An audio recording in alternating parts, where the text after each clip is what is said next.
마침내 위드 코리아, 위드 코로나 이런 시기가 왔다고 다들 기뻐해서 야구장으로도 몰려가고 축구장으로도 몰려가고 뭐 이태원 거리를 꽉 차고 이렇다는데 우리 성도들은 왜 위드 코로나라 그러는데도 여전히 안 나오는 사람은 안 나옵니까?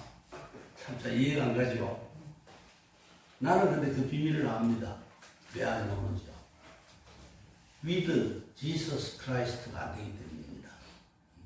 예수 그리스도와 함께 이 신앙이 굳세면 얼마든지 나올 수 있잖아요.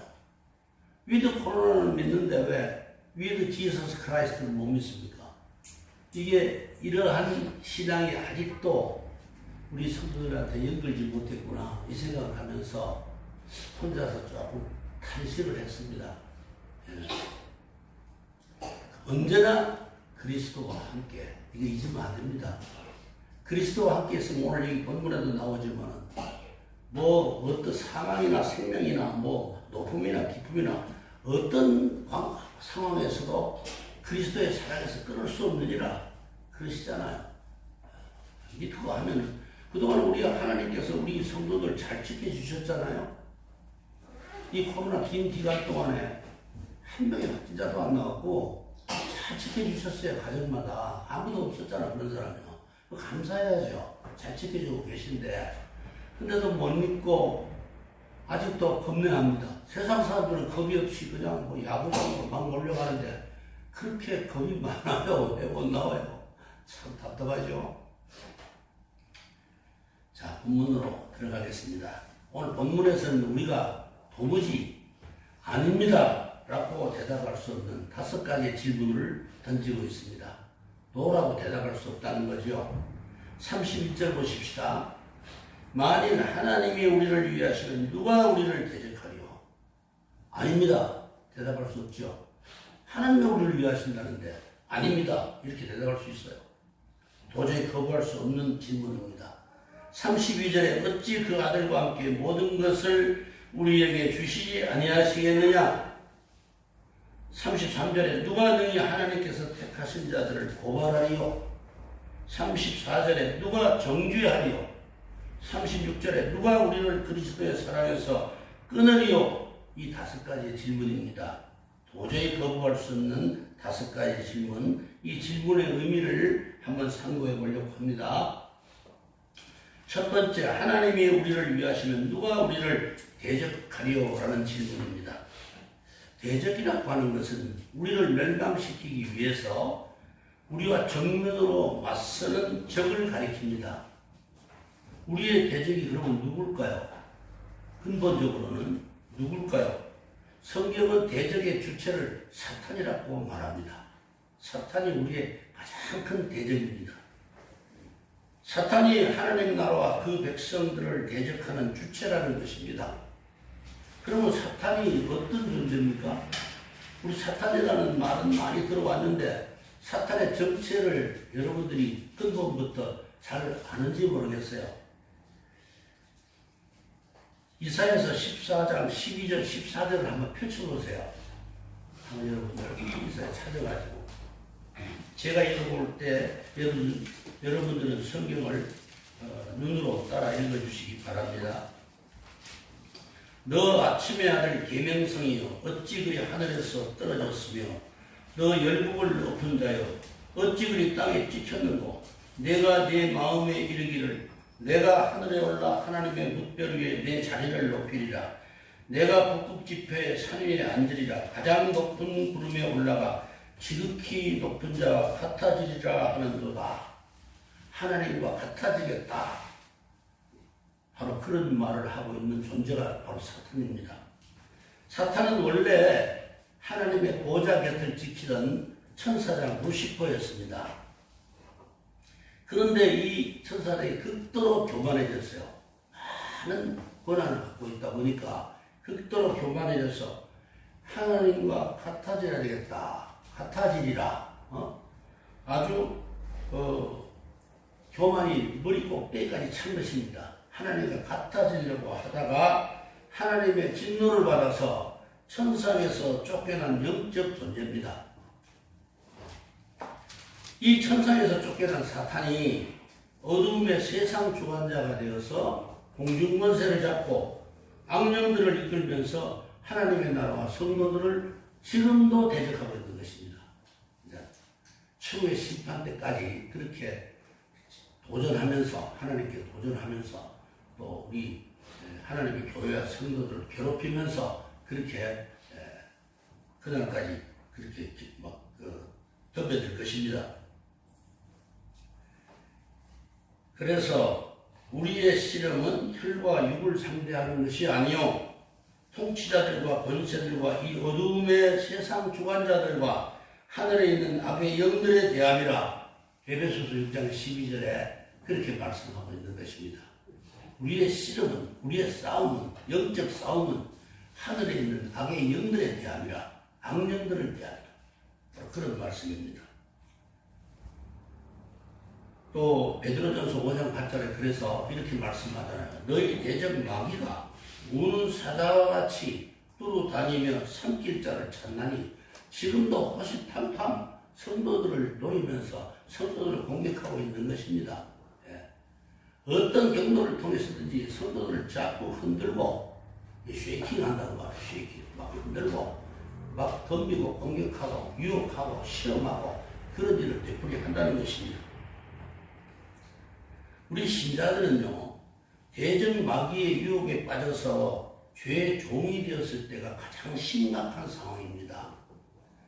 죄의 종이 되어버리고 말았다. 마귀의 시험에 걸려든 것입니다. 올무에 걸려들었어요.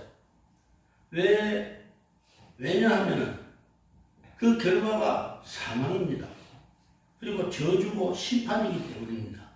제일 심각한 상황이죠.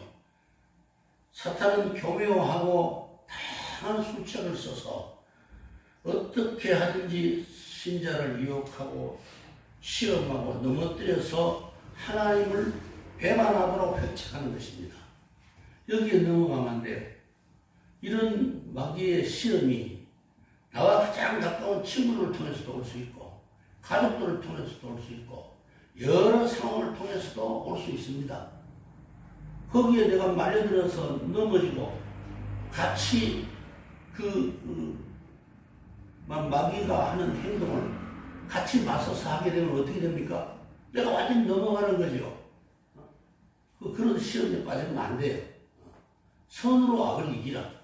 선으로 악을 이겨야 하는 것입니다.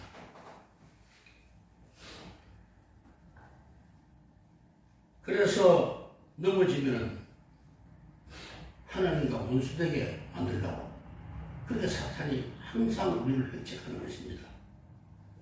우리의 삶 중에 무엇이 우리를 하나님과 원수되게 합니까? 많은 것들이 있습니다.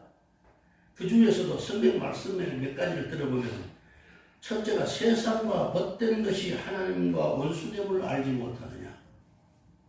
그런즉 누구든지 세상과 벗이 되고자 하는 자는 스스로 하나님과 원수되는 것이니라. 야고보서 4장 4절에 하나님이 세속화되는 거 싫어해요. 우리 성도들 세속화되는 거. 자꾸 세상 풍조를 좋아하고 세상 풍습을 따라가려고 하는 거 아주 하나님 싫어하십니다.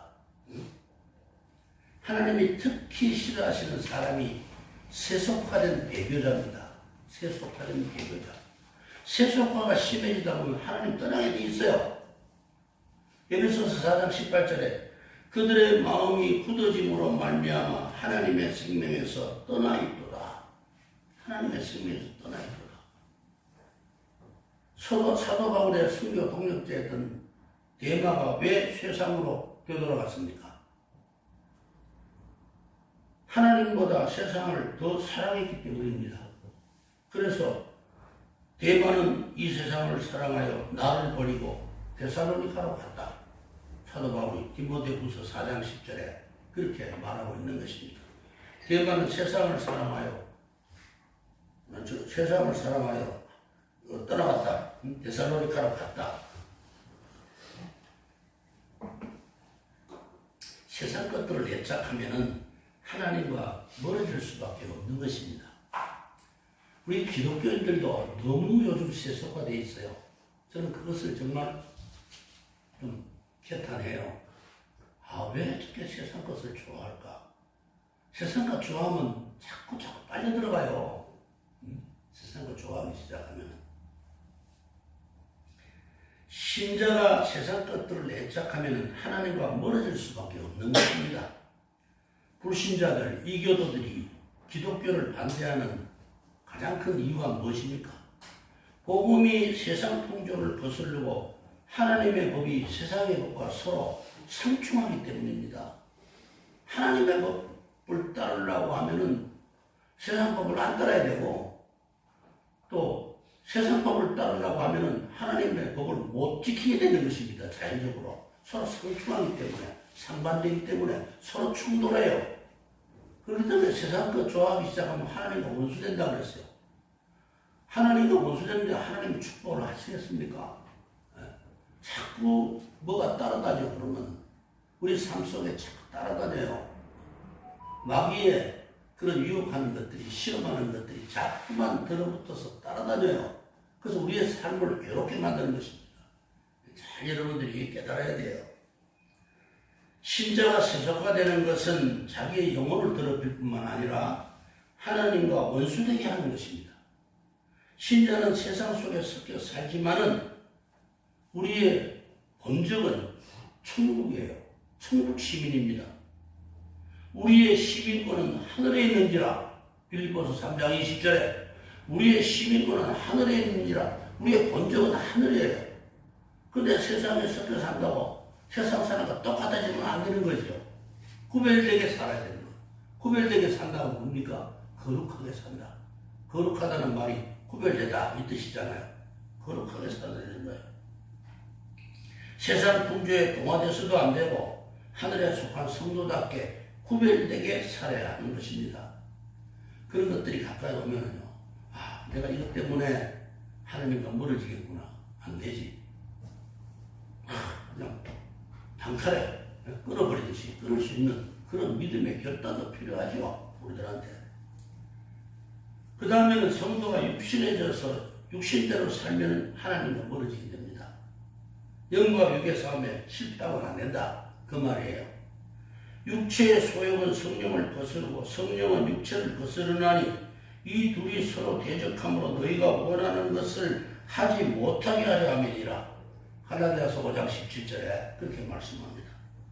영과 육의 싸움에서 영이 이기면 의가 됩니다. 영과 내 속에서 영과 육이 싸우는데 영이 이기면 우리가 의가 된다는 말이에요. 의. 그러나 육이 이기면 뭐가 됩니까? 육이 이기면 뭐가 돼요? 죄가 되는 것입니다. 영이 이기면 의가 되고 육이 이기면 죄가 된다 그 말이에요. 그래서 너희가 육신대로 살면 반드시 죽을 것이로되 영으로서 몸의 행실을 죽이면 살리니 로마서 8장 13절에 그렇게 말씀하고 있어요. 영과 육의 싸움에서 우리가 영이 반드시 육을 이겨야 영과 육이 함께 복을 받게 되는 것입니다. 반드시 영이 승리하게 해야 돼요. 그래야 영과 육이 복을 받는 거예요. 육이 이기면은 영은 복을 못 받아요. 복을 못 받아. 육도 나중에 같이 망하게 돼요. 영과 육이 함께 망하게 된다는 겁니다.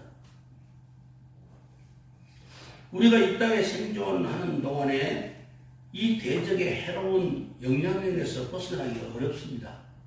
그래서 시험도 당하고 날마다 힘겨운 신앙의 싸움을 싸우지 않으면 안 되는 것입니다. 싸울 수밖에 없어요. 그런데 이러한 우리들의 고뇌, 그럼 어떻게 해야 하나? 누가 나를 사망의 몸에서 건져내려 하듯이 이런 고뇌가 왔을 때 이러한 고뇌들을 한꺼번에 날려버릴 상쾌한 말씀을 오늘 주시고 있습니다. 뭡니까? 만일 하나님이 우리를 위하시면 누가 우리를 대적하리요? 이렇게 질문하는 것입니다. 하나님이 지금 우리를 위하신다면 누가 우리를 대적하겠느냐? 하나님이 내 편이시고 하나님 나를 돕고 계시면 누가 우리를 대적하겠느냐 그 말이에요. 이 말씀이야말로 얼마나 확고한 승리의 약속입니까? 세상이 주는 위험이든 육신의 유혹이든 마귀의 시험이든 그게 도대체 무슨 대수냐? 그게 무슨 대수냐? 하나님이 우리를 위하신다면 어떤 존재도 그 무엇도 우리를 대적할 수 없다. 우리의 승리는 이미 보장되어 있다. 필승의 선언인 것입니다. 필승. 반드시 이긴다는 거예요. 하나님이 우리를. 그런데 우리가 우리 몸을 하나님한테 내어드리지 않고 맡기지 않고 자꾸 시험에 맡기고 그대로 마귀의 유혹에 맡겨버리고 시험에 맡겨버리면 우리는 자꾸 질 수밖에 없는 거예요. 하나님이 우리를 위하시고 싶어도 위하실 수가 없어요. 올무에 걸려 있으면은. 근데 하나님이 우리를 위하시게 하려면 어떻게 해야 됩니까?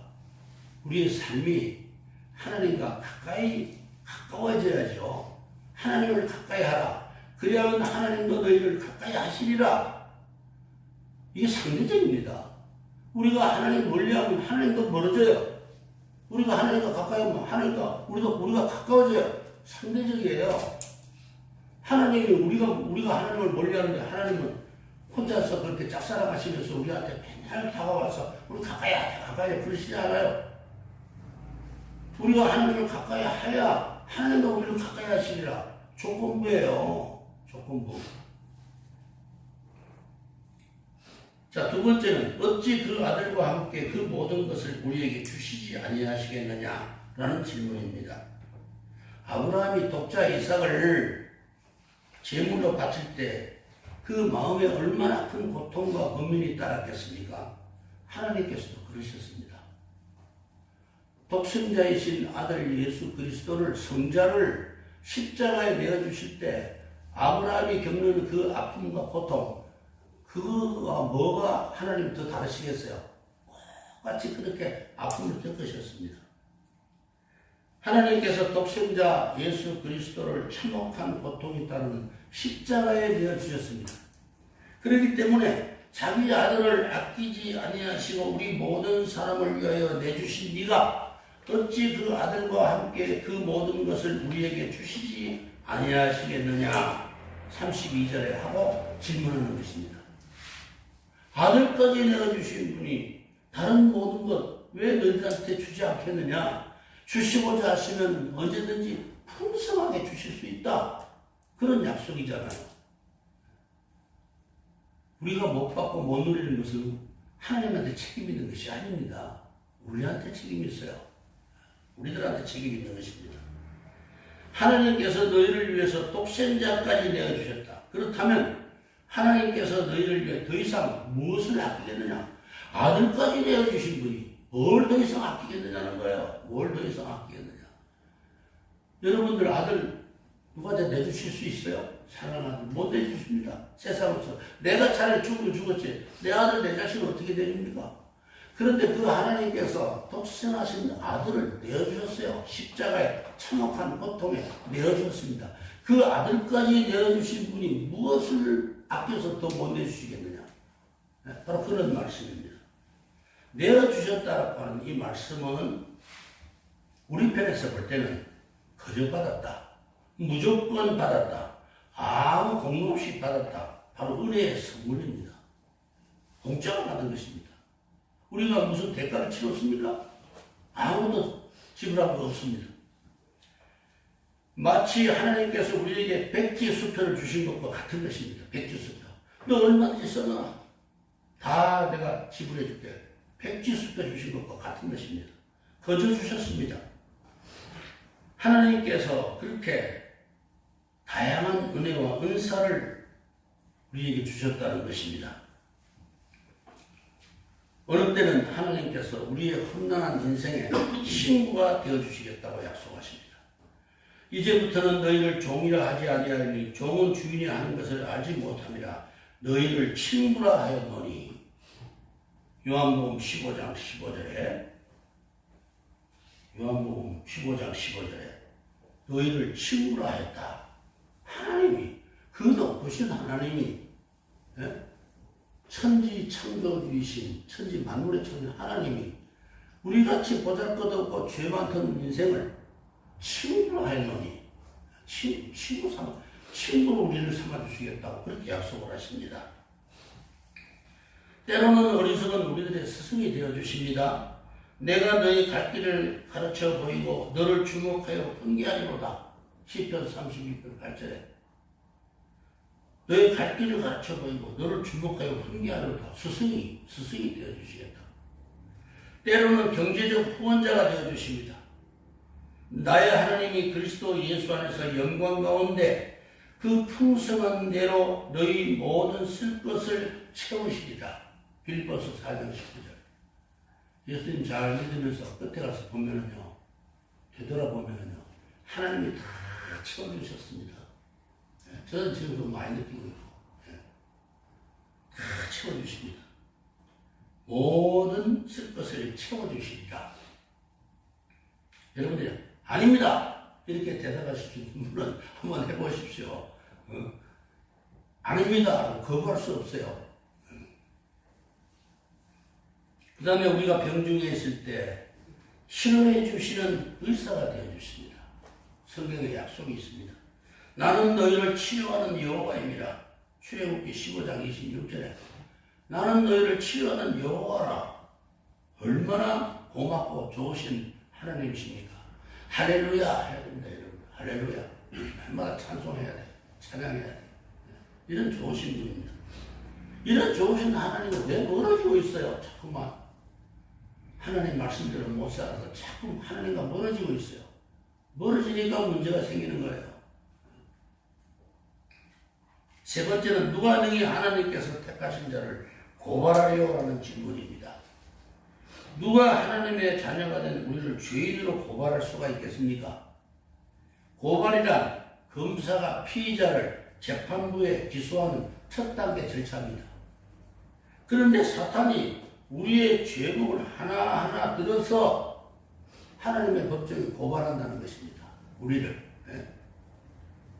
어느 때는 양심을 증거로 로마서 2장 15절에 보면 그 양심이 증거가 되어 그 생각들이 서로 혹은 고발하며 양심을 통해서 우리를 고발한다. 두 번째는 율법으로 로마서 7장 7절에 보면 율법으로 말미암지 않고는 내가 죄를 알지 못하였으니 자꾸 죄를 알게 해가지고 죄를 자꾸 들춰내서 우리의 지난날의 죄, 지금의 죄 자꾸 들춰내서 우리를 고발한다. 사탄이 지금도 그렇게 하고 있어요. 우리를 고발해요. 그래서 우리를 괴롭게 만드는 거예요. 그래서 나도 예전에 그런 갈등을 많이 겪었는데 나 진짜 구원받았나? 의식을 하고 확신이 안 들 때가 있었어요. 자꾸 들춰내니까. 나 옛날에 죄 많이 지었잖아요. 예수 믿기 전에. 자꾸 옛날 일을 들춰내요. 자꾸 들춰내서 자꾸 찔러대. 양심이 너무 괴롭고. 성경책을 보면 너무 괴로워요. 구약을 특히 보면 괴로워요. 구약은 무섭잖아요. 우리의 죄를 낱낱이 들춰내서 고발하는 것이 사탄입니다. 자꾸 청소해요.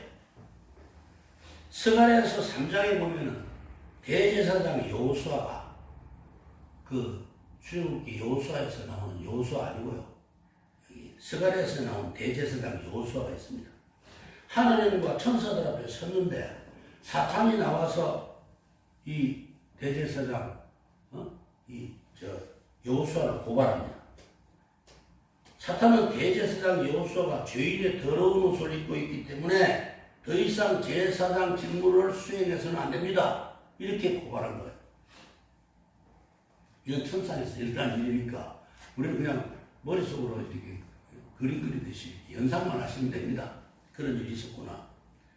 그때 하나님께서 사탄을 꾸짖으십니다. 꾸짖으시면서 이렇게 말씀하십니다. 사탄아, 여호와께서 너를 책망하노라. 이는 불에서 꺼낸 그슬린 나무가 아니냐. 스가랴서 3장 2절에 불에서 꺼낸 그슬린 나무, 온갖 죄악 중에서 구원받은 하나님의 택자를 가리키는 말입니다. 불에 그슬린 나무, 불에서 꺼낸 그슬린 나무, 불에서 꺼낸 그슬린 나무가 얼마나 보기가 흉합니까? 바로 그런 그슬린 나무라는 겁니다. 하나님께서는 천사로 하여금 제사장 여호수아가 입었던 불에 거슬린 남루한 옷을 벗기고 아름다운 옷을 입게 하고 그의 머리에 정한 머리에 관을 씌우게 하셨습니다. 여러분 스가랴서 꼭 읽어보세요. 그리고 나서 여호수아에게 이렇게 말씀하십니다.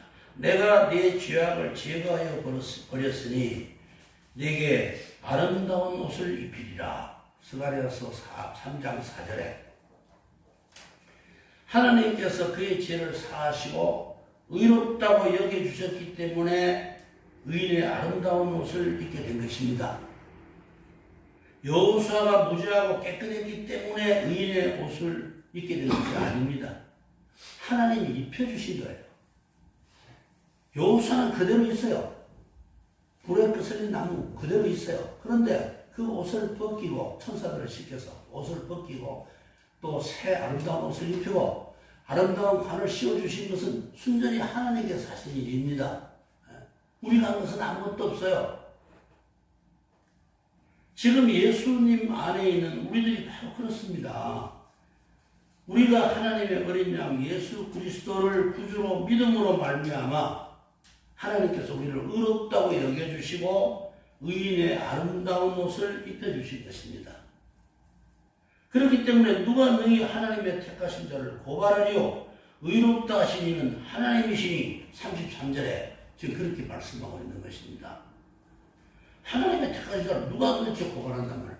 하나님이 택해서 하나님이 의롭다 해주시고 의롭다고 여겨주시고 아름다운 옷을 입혀주시고 의의 옷을 입혀주셨는데 누가 하나님이 그렇게 다 선택하시고 그렇게 해주신 그 존재를 누가 고발할 수 있다는 말이냐 그렇게 묻고 있는 것입니다.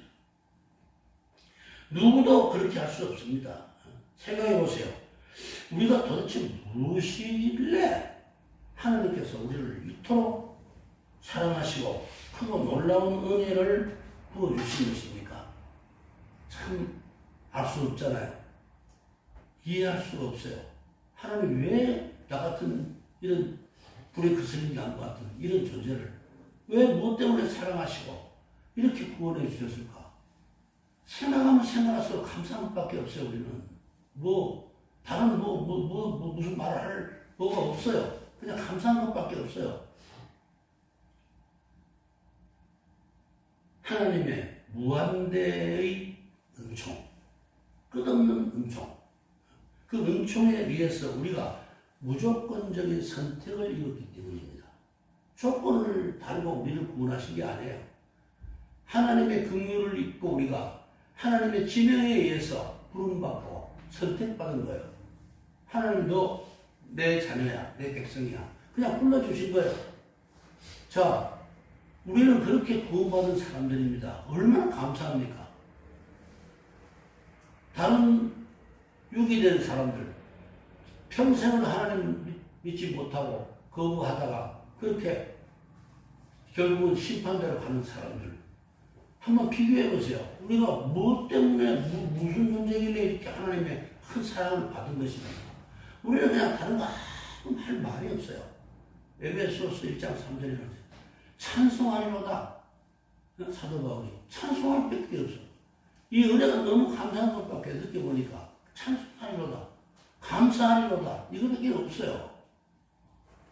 그래서 우리는 그 은혜에 감사해서 그렇게 우리가 주님의 몸된 교회에서 봉사도 하고 충성도 하고 이렇게 하는 것이지요. 우리가 구원을 받기 위해서 은총을 입기 위해서 여기 와서 충성하고 봉사하는 것이 아닙니다. 이미 받았기 때문에 놀라운 은총을 입었기 때문에 주님의 몸된 교회에 와서 그렇게 충성하고 봉사하고 하나님께 영광을 돌려고 애를 쓰는 것입니다. 그리고 믿음으로 말미암아 칭의의 은혜를 우리가 입었기 때문입니다. 무조건적인 선택을 받았고 의롭다고 여겨주심을 받았기 때문에 그렇게 해서 우리가 하나님의 큰 은혜를 입었습니다. 그렇기 때문에 더 이상 우리가 예수 믿고 구원 얻은 것을 마음에 믿으면 더 이상 지난날의 죄책감에 사로잡혀서 괴로워하거나 갈등할 이유가 없는 것입니다. 더 이상. 이미 하나님 그렇게 해주셨다는데, 하나님이 다 용서해 주셨다는데 자꾸 옛날 일에 사로잡혀가지고 죄의식으로 갈등하고, 저도 많이 그랬어요. 이런 비밀을 깨닫고 이런 말씀을 읽고 하면서 크게 부닥쳐요. 내가 참 어리석은 신앙을 가졌었구나. 주님 하나님께서 아들 독생자까지 십자가에 내어주시면서 나를 그렇게 구원해 주시고 믿음을 선물로 주시고 또 그런 무한대한 은총을 베풀어 주셔서 이렇게 은혜롭게 살게 하는데, 내가 왜 지난날에 그 올무에 매여가지고 자꾸 그거에 대해서 갈등하고 고민하고 번뇌하는가. 내가 참 어리석은 신앙을 가졌었구나. 그런 느낄 때가 많았어요. 이미 저와 여러분은 하나님께로부터 모든 지난날들의 죄에 대해서 사면 판결을 받았습니다. 사면 판결을 받았습니다. 자, 네 번째는 누가 정죄하리오라는 질문입니다. 누가 정죄하리오? 죽으실 뿐만 아니라 살아나시는 그리스도 예수시니 그는 하나님 우편에 계신 자여 우리를 위하여 간구하시는 자시니라. 정죄라고 하는 말은 유죄 판결이 선고됐다는 말입니다. 정죄라고 하는 것은 최종 판결입니다. 근데 최종 판결의 끝은 죽음입니다. 죄의 싹은 사망이요. 죄의 싹은 사망이요. 로마서 6장 23절에. 우리를 멸망의 죽음으로 몰아넣는 것이 사탄의 최종 목적입니다. 끝까지 사탄은 우리를 밀어넣으려고 그렇게 애를 쓰는 것입니다. 그러나 사탄은 결코 하나님의 택자를 정죄할 수도 없고 어떤 경우에도 우리를 멸망케 할 수가 없다는 것입니다. 오늘 본문에서 말씀하는 내용이 그것입니다.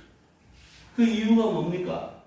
우리 구주 예수 그리스도께서 우리의 모든 죄를 다 짊어지시고 십자가에서 대속의 죽음을 죽으신 그 효력 때문입니다. 다 이뤘다. 십자가에서 다 우리의 구원을 성취해 주셨기 때문입니다. 그래서 우리의 의롭다 하심을 인하여 살아나셨느니라. 부활의 가장 큰 목적이 그것입니다. 우리를 위하여, 우리의 의롭다 하심을 인하여 살아나셨느니라. 부활하셨다는 것입니다. 지금도 우리 예수님께서 우리를 위해서 중보자가 되어주시고 하나님 우편 보좌에서 친히 우리를 위해서 간구해 주십니다. 그는 하나님 우편에 계신 자여 우리를 위하여 간구하시는 자시니라. 34절에. 지금도 우리가 이 지상에서 살아가는 동안에 보혜사 성령께서 우리의 기도와 간구와 하늘의 보좌에 상달되도록 이 땅에서는 도와주시고 우리의 삶을 도와주시고, 또 지금도 하나님 우편 보좌에서는 예수님께서 자신이 성취하신 십자가의 구속 사역을 근거로 성도를 위해서 하나님 앞에서 끝까지 변론해 주신다는 그런 약속이 영원하기 때문입니다. 지금도 우리 예수님께서 우리가 뭔가를 잘못했더라도 간구해 주십니다. 우리를 위해서 변론해 주십니다. 아버지여, 그렇게 말씀하실 겁니다. 하나님, 성부 하나님께 제가 나를 위해서 저를 위해서 십자가에서 대속의 피를 흘렸나이다. 제 대속의 피값을 받으시고 이자의 모든 죄를 사면해 주옵소서. 이렇게 간구해 주신다는 것입니다. 그럼 우리는 하나님께서 우리의 의를 보시고 하시는 것이 아니라 예수님이 십자가에 쓰신 대속의 피를 보고 그래, 무죄다, 너는 의롭다, 이렇게 방면해 주신다는 것입니다. 자, 마지막으로 다섯 번째는 누가 우리를 그리스도의 사랑에서 끊으리라는 질문입니다. 환난이나 번고나 핍박이나 기근이나 적신이나 위험이나 칼이나 어떠한 극단적인 상황 하에서도 우리를 그리스도의 사랑에서 끊을 수 없다. 고린도후서 11장 23절 27절에 보면요, 바울은 감옥에 갇히기도 하고 매도 많이 수없이 맞고 여러 번 죽을 뻔하고 유대인들에게 40에 하나 가만매를 5번이나 맞고 3번 태장으로 맞고 1번 돌에 맞고 바다에 빠져 죽을 뻔하고 이렇게 수배하고 있습니다. 이와 같은 성도의 고난과 핍박과 위험들은 기독교 역사에 수없이 일어났던 실제적인 사건들입니다. 우리 성도의 삶에 이러한 고난들이 따라올 때가 많아요. 그러나 어떤 상황이 와도 우리를 그리스도의 사랑에서 끊을 수 없다. 누구도 어떤 존재도 끊을 수 없다. 이렇게 지금 선언하고 있는 것입니다. 그리고 37절에 가서 이 모든 일에 우리를 사랑하시는 이로 말미암아 우리가 넉넉히 이기느니라. 넉넉히 이기느니라. 과연 누가 무엇이 그 참혹한 십자가에서 자기를 희생하신 예수 그리스도의 사랑에서 우리를 끊을 수 있다는 말인가? 결단코 누구도 그렇게 할 수 없다. 우리는 예수 그리스도의 사랑에 의해서 어떤 극단적 상황에서도 기필코 이기고야 만다. 겨우 이김이 아니라 넉넉히 이긴다. 지금 그렇게 설명하고 있는 것입니다. 넉넉히 이기느니라. 적당히 이기는 것도 아니고 간신히 이기는 것도 아니고 넉넉히 이긴다고 말합니다. 반드시 이겨내고야 만다는 겁니다. 이제 말씀을 맺습니다. 이 본문의 이 5가지 질문은 신자와 불신자를 명백하게 나누는 결정적인 해답을 지금 제시한 것입니다. 신자와 불신자에게 이런 질문을 한번 해보십시오. 이 5가지 질문. 2가지 반응이 나타날 것입니다. 그 하나는 냉담한 반응입니다. 그들은 적대감을 가지고 반응할 것입니다. 안 믿는 사람들은 그렇게 반응합니다. 하나님이 당신네들에게만 그처럼 호의를 보이신다니 참 오만하고 어리석은 말이구나. 이렇게 우리를 비난할 것입니다. 여러분들 가족들 되신다고 혹시 그런 말 하지 않습니까? 우리만 선택했다고 이러시면 그거 참 특히 거북한 말이다. 어떻게 예수 믿는 사람들이 자기들만 선택받았단 말이야. 이렇게 할 겁니다. 그 냉담한 반응을 보인다는 겁니다. 당연히. 그리고 적대감을 갖고 반응할 것입니다. 반대로 한편에서는 처음 믿는다 할지라도 처음 대한다 할지라도 복음을 이렇게 말합니다. 하나님께서 자신을 위하여 하신 일들을 들을 때에 기뻐하고 즐거워할 것입니다. 하나님이 그렇게 하셨어요? 그렇게 해서 예수님을 십자가에 내어주신 것입니까? 십자가가 그런 의미입니까? 아주 호의적인 반응을 일으키는 사람들이 있습니다. 그래서 택한 자는 예수 그리스도 안에 있는 하나님의 사랑이 얼마나 경이롭고 위대한 은사인 것을 깨닫고 기뻐하고 감사하며 찬양하게 되는 것입니다. 반드시 2가지의 반응이 나타나게 되는 것입니다. 누구도 부인할 수 없는 이 5가지의 질문은 우리들 신앙의 토대를 다지는 데 있어서 매우 중요한 그런 말씀입니다. 오늘 31절에서 8장 39절까지의 말씀 매우 중요합니다. 우리를 향한 하나님의 사랑은 결코 흔들리거나 약해지지도 않고 변화하지도 않을 것입니다. 영원토록. 여러분 모두가 이러한 신앙의 바탕 위에서 모든 대적들과의 영적 싸움에서 반드시 승리해서 영광의 면류관을 쟁취하는 그런 축복이 있기를 주님의 이름으로 축원합니다. 아버지 하나님, 참으로 우리는 보잘것없고 죄 많던 전신을 가졌습니다. 그러나 그리스도 안에서 새 생명을 얻었고 우리 하나님의 지극하신 사랑 안에서 새롭게 태어났습니다. 이전 것은 지나갔으니 보라 새 것이 되었도다라고 선언하신 하나님의 말씀을 믿고 새롭게 태어나기를 간절히 구합니다. 아버지 하나님, 이제 새롭게 태어난 저희를 새로운 삶을 살도록 인도해 주시옵소서.